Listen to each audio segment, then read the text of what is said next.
the best businesses have things that go well, no matter really what the talent does to it, right? Like there's the old Buffett insult where it's like, I want to own a business that a ham sandwich could run, and it's like the great businesses get that. I think he's walked that back, by the way, because it's so mean. That's one of the tough things about being out in public as like an active business owner. You have to be very careful what you say. You got to think, not only am I going to get canceled by the generic audience out there, but like you also have to think like, okay, if I say that my business is so good it could be run by a ham sandwich, how does the CEO of that company feel when I describe it as a ham sandwich, right? So I think there's two kind of ideas about this. So number one is I think this is a false dichotomy, right? I think this is like, people are like, oh, like, is top talent overrated or underrated? I think the reality is that there are a multitude of different roles inside of an organization. And when you talk about, like, I hear you talking about these systems being things that are put together, that totally makes sense. But in those systems are people that are A players to be their cog in the machine. Just like somebody has to be an A player running HR for the Topeka office for your particular company. Everybody looks at the top talent kind of spectrum as like, oh, like who's the top end, top 10% computer programmer. And the reality is, I think my lens on it is there are A players for particular roles.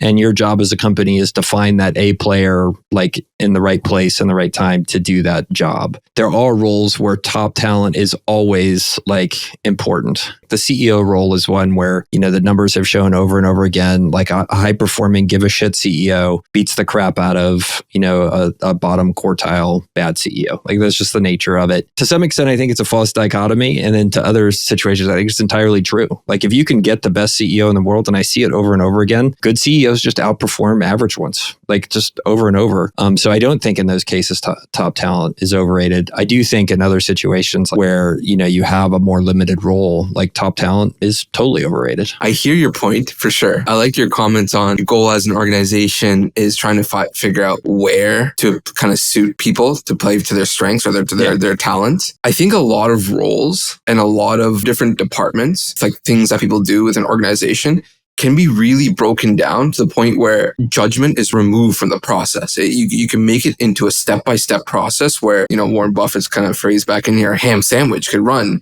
meaning that you've effectively removed the judgment out of the process. You could literally slot anybody. You could take a bench player and put them into that role, and they'll be able to kind of learn which levers to pull on the machine in order to get the output that you're looking for. And I know that's a really kind of rudimentary way to kind of look at the whole thing, but like a specific example is like, we're both in the software industry. So Constellation Software, for example, I'm sure you're probably familiar with their org structure and kind of how they operate. They can basically slot in either junior or people that just aren't, definitely not considered star talent or top talent that is typically attracted to places like large private equity, like Vista Equity or whatever it might be, but they can kind of develop them. They've kind of gotten a systemized process where, someone not considered top talent can come in. They understand which levers to pull, which buttons to push, what to look for in order to get the IRR output that Constellation Software so famously delivers to its shareholders. These types of companies that are kind of successfully removed as much judgment from the process as possible so that the only things left is the actual process, I think are the ones that can survive decade after decade,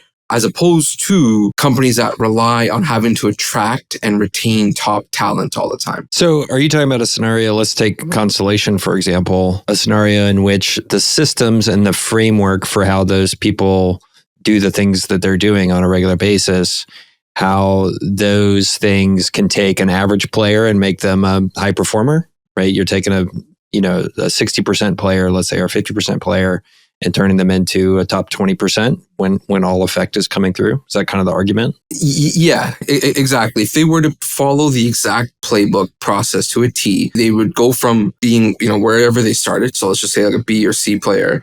And then by the time they've actually mastered the actual, step-by-step process here, they've turned into an A player or, as close to an A player as possible. Yeah. So this is very girdly, but it sounds like we're violently agreeing, right? Like you've created a business environment in which the right person for that is somebody that's going to cost a third of what you're going to pay somebody in Silicon Valley to take an equivalent kind of talent role, but you've created an environment around them and you've crafted the job for them where they can thrive at a higher rate or higher level of output than they would just without any of that stuff. I think so. I think we're basically saying the same thing here.